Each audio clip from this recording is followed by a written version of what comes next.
मतलब बाकी चीजें जालियां वगैरह हैं, इंशाल्लाह जिस तरह पीले ब्लॉकों में लग रही हैं उसी तरह ये सीडीए ब्लॉकों में भी लगेगी।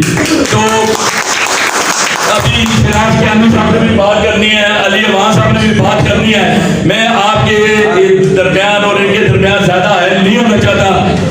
इंशाअल्लाह जब प्रोग्राम होंगे, अभी इलेक्शनों का दौर शुरू होगा, तो जो बाकी चीजें रहती हैं वो भी देखेंगे आप। इंशाअल्लाह तैयार हो चुकी होगी और इंशाअल्लाह कराची कंपनी, अब कराची कंपनी नहीं रहेगी, G92 का सेक्टर बनेगा और इसको भी इस्लामाबाद के सेक्टर के नाम के तौर पर याद किया जाएगा। एक दफा में फिर आप सब भाइयों का और अली अवान साहब का शुक्रिया अदा करता हूँ कि वो ये सरकारी मुलाजमीन के, वो तो पूरे इस्लामाबाद के लिए कर रहे हैं, मगर सरकारी मुलाजमीन के साथ उनकी जो मोहब्बत है, वो कहते हैं मेरे वाला साहब सरकारी अफसर थे, अगर उनको मुझे पता है क्या क्या इधर मसाइल पेश आते थे, तो इंशाअल्लाह सरकारी मुलाजमीन को वो मसले अब नहीं होंगे और इंशाअल्लाह हमारे जो मसाइल हैं वो अली अवान साहब हल करा के देंगे। बहुत बहुत शुक्रिया, बहुत बहुत मेहरबानी। हमारे ओपोजिशन लीडर अली जनाब शराज कियानी साहब यहाँ पर तशरीफ रखते हैं, तालियों की गूंज में उनको यहाँ पर मैं बुला रहा हूँ। इस बात कीजिए। औज़ुबिल्लाहि मिनश्शैतानिर्रजीम, बिस्मिल्लाहिर्रहमानिर्रहीम। नहायत ही काबिल एहतराम अली नवाज अवान साहब, special assistant to prime minister, Malik Rafiq साहब, हमारे बड़े भाई हरजल अजीज, आपके लीडर जलाल बचलानी, डीजी साहब और मैडम मैमूना, हमारी बहनें, हमारे जितने G9 के भाई सरकारी मुलाजमीन, आप सब लोगों को खुशामदीद। आप सबका बहुत शुक्रिया। ये जो कम्युनिटी सेंटर बना, ये रेनोवेट हुआ, ये एक अनमोल सी चीज़ है।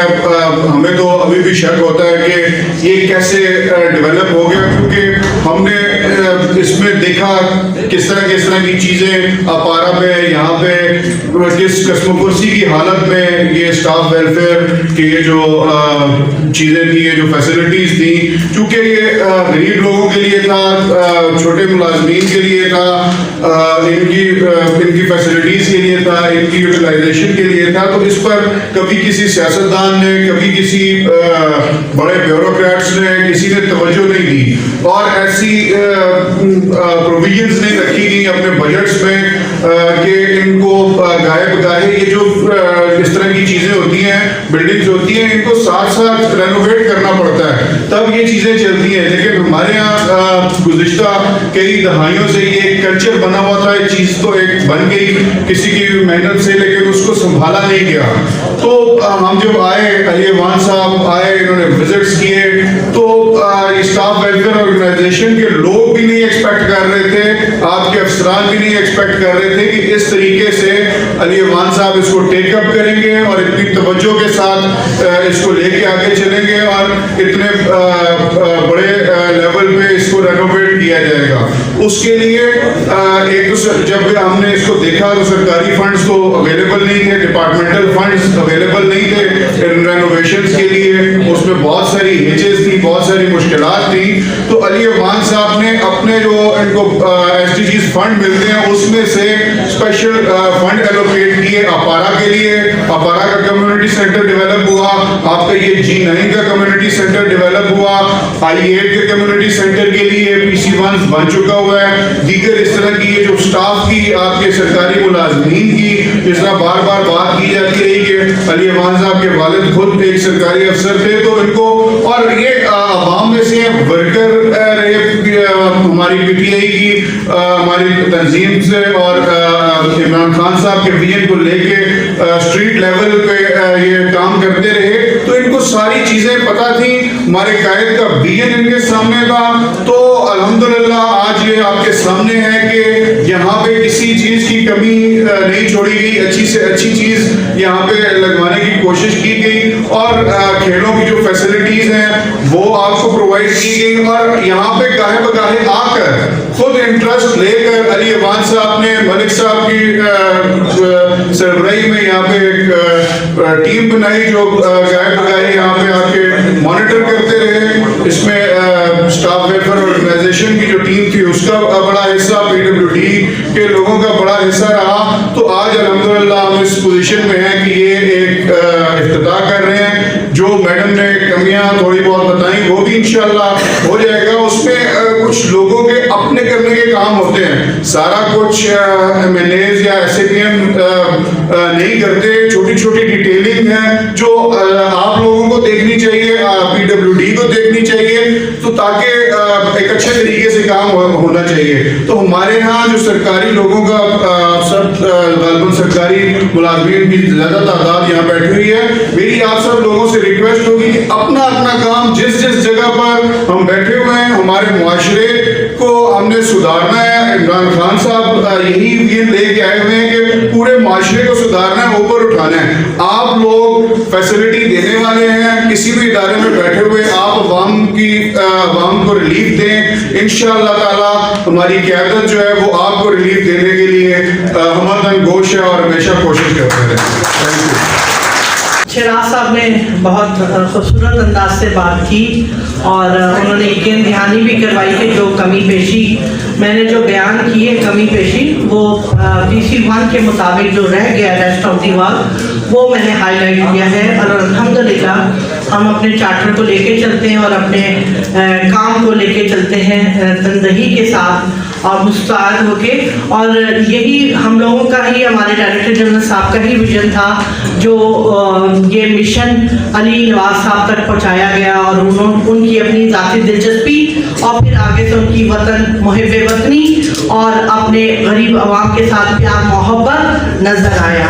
तो मैं इस फोरम पे जहाँ मैं खड़ी हूँ वहाँ से मैं अभी हमें BFP TV वाले, साथ रंग TV वाले हमें फुल कवरेज दे रहे हैं। मैं आप सब के साथ चाहूँगी कि आप सब इनका शुक्रिया अदा करें, तालियां बजा के कि इन्होंने हमारे प्रोग्राम की कवरेज की। ये बड़ा हौसला अफजा प्रोग्राम है। साथ में 2 लोग ऐसे रह गए जिनकी मैं अगर तारीफ ना करूं तो वो भी गलत होगा, जिसमें एक जमाल भट्ट साहब का नाम है जो गाहे बगाए हमारे दफ्तर में विजिट करते रहे और बल्कि इवन मुझे छत पे भी दिखाने के लिए ले गए थे। मैं भी बड़ी हिम्मत से पूरी टॉप छत पे चली गई उनके साथ। तो अकील साहब है उनके साथ। इसके अलावा मैं अपने तमाम अफसरान जो स्टाफ वेलफेयर ऑर्गेनाइजेशन के हैं, जिसमें डायरेक्टर जनरल के साथ डायरेक्टर्स हजरात हसनात साहब, मलिक जावेद साहब, नासिर साहब, इकबाल साहब, उस्मान साहब और तमाम अफसरान वाला सफदरबाद साहब, तमाम लोग आए। और साथ में मैं अपने स्टाफ का भी बहुत शुक्रिया अदा करूंगी जिन्होंने बहुत ताउन किया और अभी तक इसको हमें कामयाबी से हम इसको चला रहे हैं। अब मैं आखिर में रफीक साहब तो बार बार कह रहे हैं कि मुझे हक दें कि मैं उनको अली साहब को स्टेज पर बुलाऊंगा, मगर मैं उनको ये हक नहीं देना चाहती। मैं चाहती हूँ कि आज ये हक मैं खुद ही ले लूँ और आप सबकी भरपूर तालियों में मैं मोहसिन ही समझूंगी कि स्टाफ वेलफेयर ऑर्गेनाइजेशन और आप सबके जिन्होंने अरसे दराज के लिए इसको सदका जारिया बना लिया अपने लिए, स्टाफ वेलफेयर ऑर्गेनाइजेशन की रेनोवेशन करके, कि आप लोग अपने बच्चों और बच्चों की यहाँ खुशी से शादी करने के लिए तैयार हैं। एक लाइन लग गई है, एक दरखास्तों का अंबार लग गया मेरे पास। तो ये सब दुआएं जो जाएंगी अली नवाज साहब को जाएंगी जिन्होंने एक नेक काम किया और ये इंशाल्लाह आगे तक जाएगा। लेकिन आप लोगों की भरपूर तालियों में वो यहाँ तक आना चाहिए। मैं चाहूंगी आप भरपूर तालियों में अली नवाज साहब को बुलाएं कि वो आए।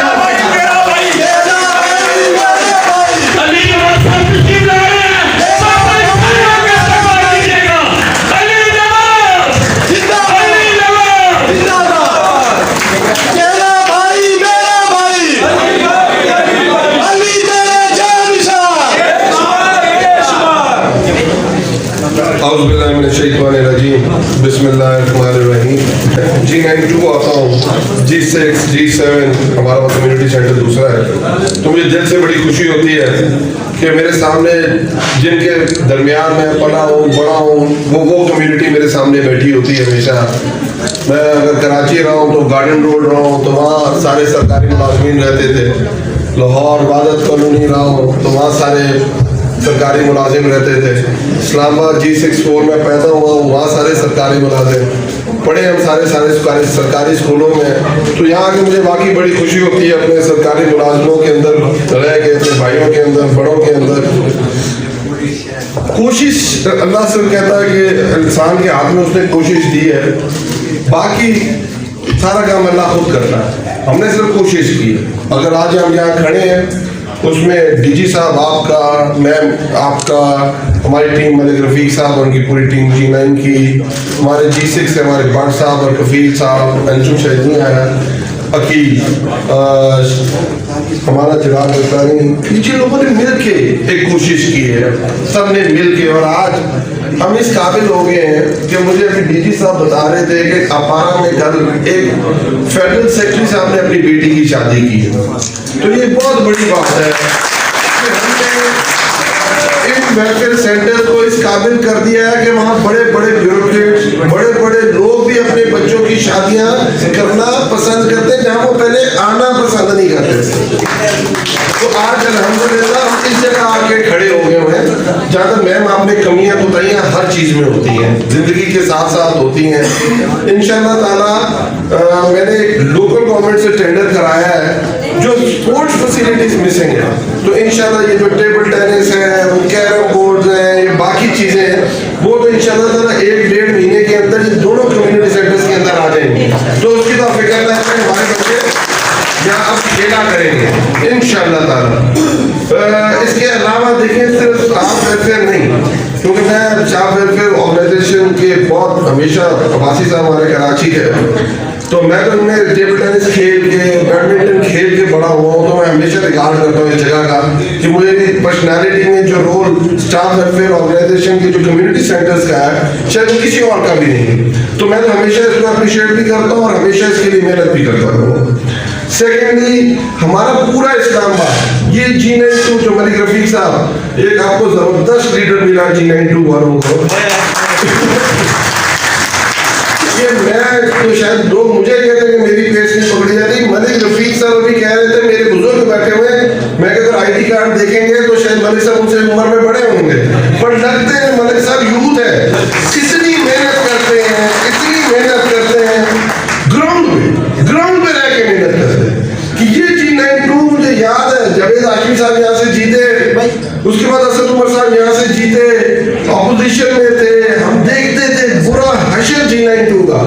आज अगर इसी रोड को आप उठा के देख लें, मैक्सिमम रोड उन्होंने कारपेट करा दी है, वो रोड जो जब से G9 बना है, जो रोड नहीं बनी थी वो रोड मलिक साहब ने बना दी है, और जो हमारे पीले ब्लॉक है ये उनकी बहुत मेहनत है मलिक रफीक साहब की, कि अल्हम्दुलिल्लाह आज जब से वो बने पहली दफा उनकी रेनोवेशन हो रही है।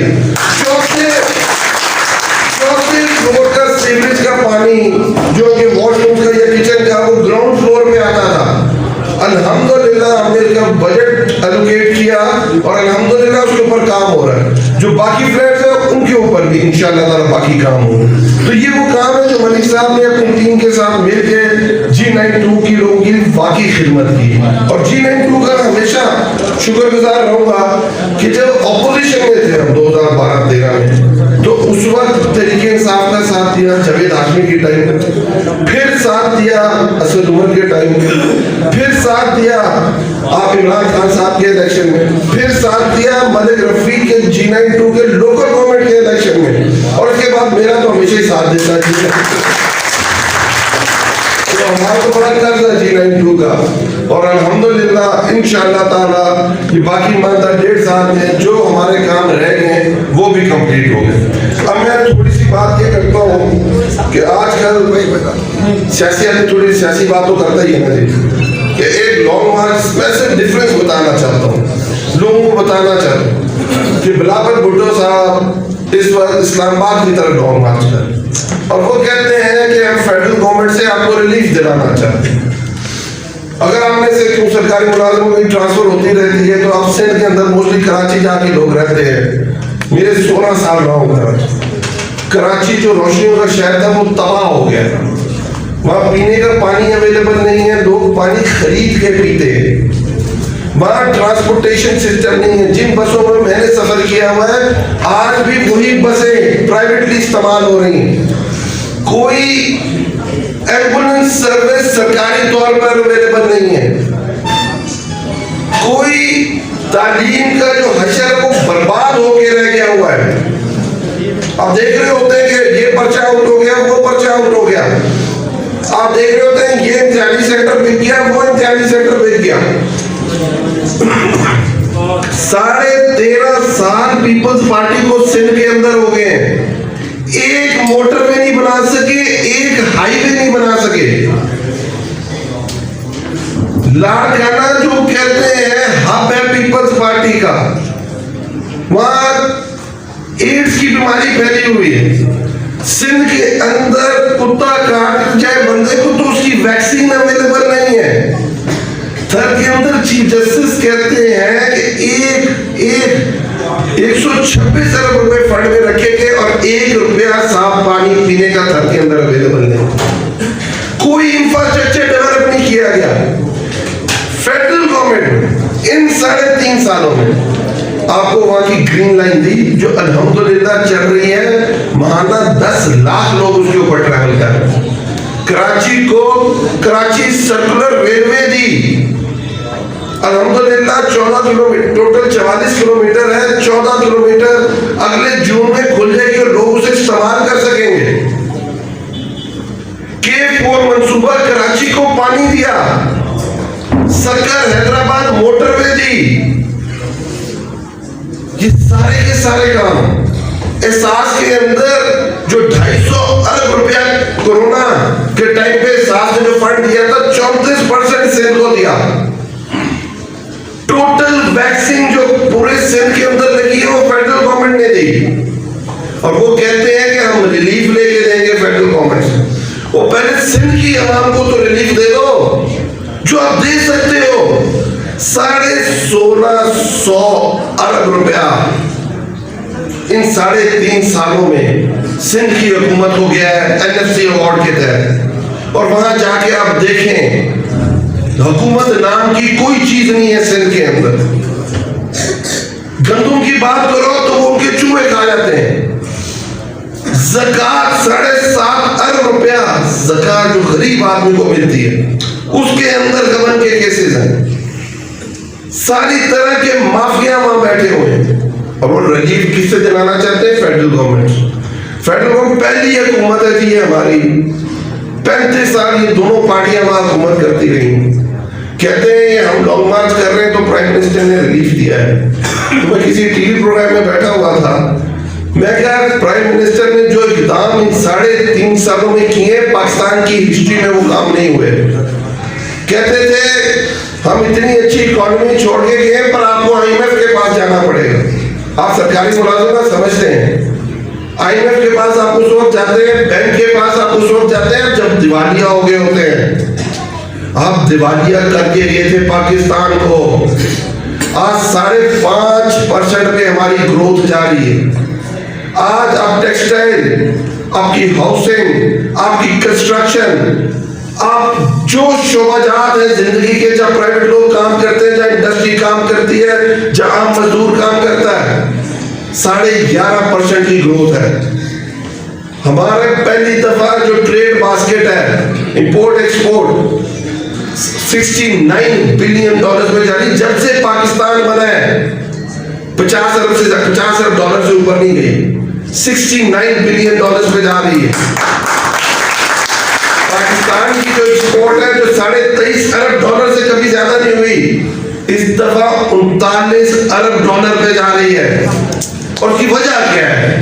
जब नेक नीयत आदमी आपका वजीर आजम बन जाता है। कोरोना आता है, बड़े फैसले करने होते हैं, पूरी दुनिया शटडाउन कर रही होती है, लॉकडाउन कर रही होती है। आपका बिलावल भुट्टो साहब और शहबाज शरीफ कहते हैं कि खान लोगों को मार देगा, लॉकडाउन कर दो, बंद कर दो पाकिस्तान को, जिस तरह मोदी ने किया है। प्राइम मिनिस्टर ने लॉकडाउन नहीं किया पाकिस्तान में। आज अल्हम्दुलिल्लाह ये उसके समरात हैं कि आप देखें कि लोगों को वैक्सीन भी लगी, लोगों का अनाज भी हुआ, लोगों का रोजगार भी बहाल रहा, लोगों की दिहाड़ियां भी कायम रही, छाबड़ी वाले की दिहाड़ी कायम रही, हमारे सरकारी मुलाजिम ऑफिस जाते रहे, हमारे बच्चे स्कूल जाते रहे। आज दूसरे नंबर पे पाकिस्तान आता है, दुनिया रिकॉग्नाइज करती है। सबसे अच्छी तरह कोरोना को डील किया, सबसे अच्छी तरह कोरोना को डील किया। जो अपोजिशन कह रही थी कि आप लॉकडाउन कर दो, मार दो, मोदी जिसने शटडाउन किया, जिसने लॉकडाउन किया, हमारा सबसे बड़ा दुश्मन 23 करोड़ लोग खतरे गुर्बत से इंडिया में नीचे चले गए एक गलत पॉलिसी की वजह से, जो आपके प्राइम मिनिस्टर ने आपके ऊपर लागू नहीं की। उसके अंदर तीसरा बड़ा रिलीफ 250 अरब रुपया 1.5 करोड़ खानदानों को ये थंब इम्प्रेशन के ऊपर कोरोना के अंदर रिलीफ दिया गया। उसके बाद अब जाए इस मुल्क में गरीब का, हमारे सरकारी मुलाजमों का किसी ना किसी सिफारिश से किसी ना किसी का हॉस्पिटल में जानने वाला होता है, किसी का पिम्स में इलाज हो जाता है, किसी का पॉलीक्लिनिक में हो जाता है। आम गरीब का इलाज नहीं होता पाकिस्तान में। 10 लाख रुपए का से सहूलत कार्ड दिया, जिस मर्जी हॉस्पिटल में चले जाओ आपका इलाज नहीं होगा।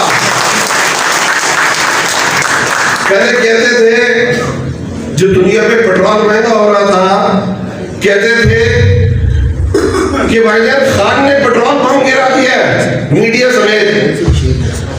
फिर कहते थे जब इलेक्ट्रिसिटी महंगी होती थी, जिनके एग्रीमेंट ये खुद करके गए हुए 20,000 2030 तक के, खान साहब ने आवाम को इलेक्ट्रिक शॉक्स लगवाए हैं। जब खान ने रिलीफ दिया, जब यूक्रेन की और रशिया की वॉर चल रही है, लोग कह रहे हैं तीसरी वर्ल्ड वॉर होगी। इंग्लैंड में 55% गैस प्राइसेस बढ़ गई हैं। इंग्लैंड में बोरिस जॉनसन पे तनकीद हो रही है। अमेरिका में जो बाइडेन पे तनकीद हो रही है।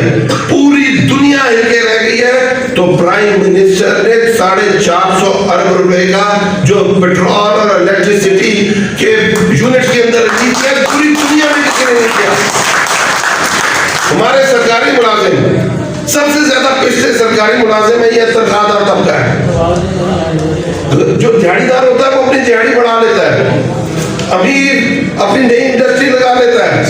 जो सबसे ज्यादा तबका पिसता है वो दिहाड़ीदार, जो तनख्वाहदार तबका है वो पिसता है। पहले साल मुश्किल हालात में 10% तनख्वाह, दूसरे साल 10% बढ़ाई, अब आके 15% डिस्पैरिटी अनाउंस दिया बजट से पहले, ताकि बजट में भी हम 10% आपकी तनख्वाह और बढ़ा सके।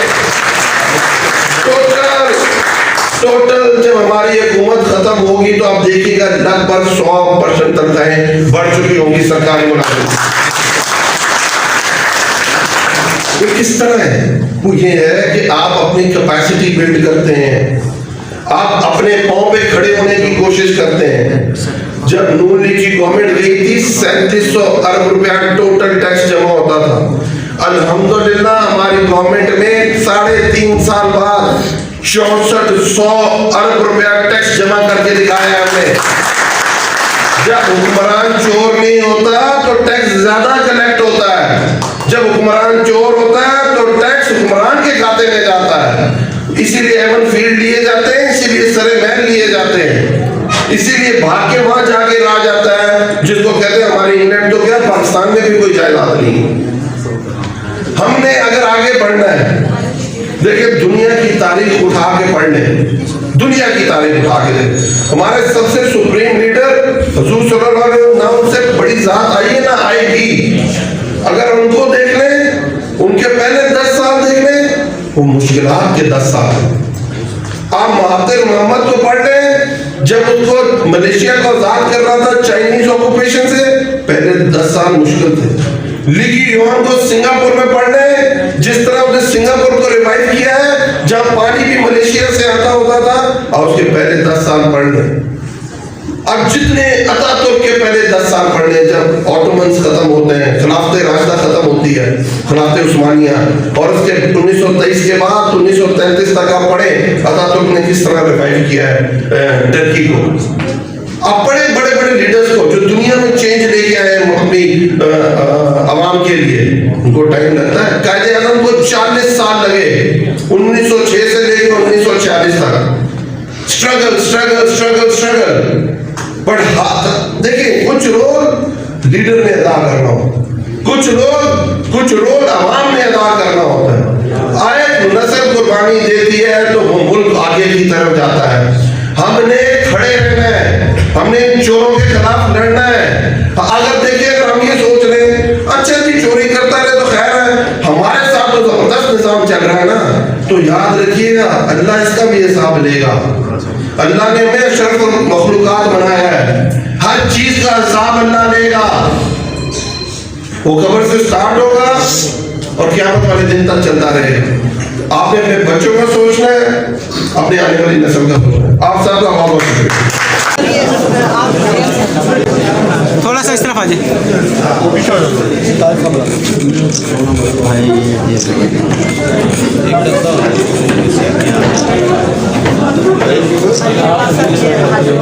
हाँ जी, हाँ भाई,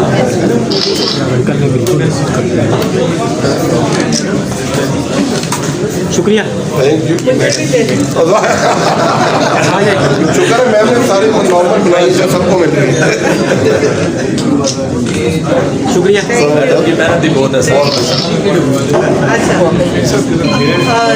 PWD से जो आए हैं फतेह साहब, मुदस्सिर साहब,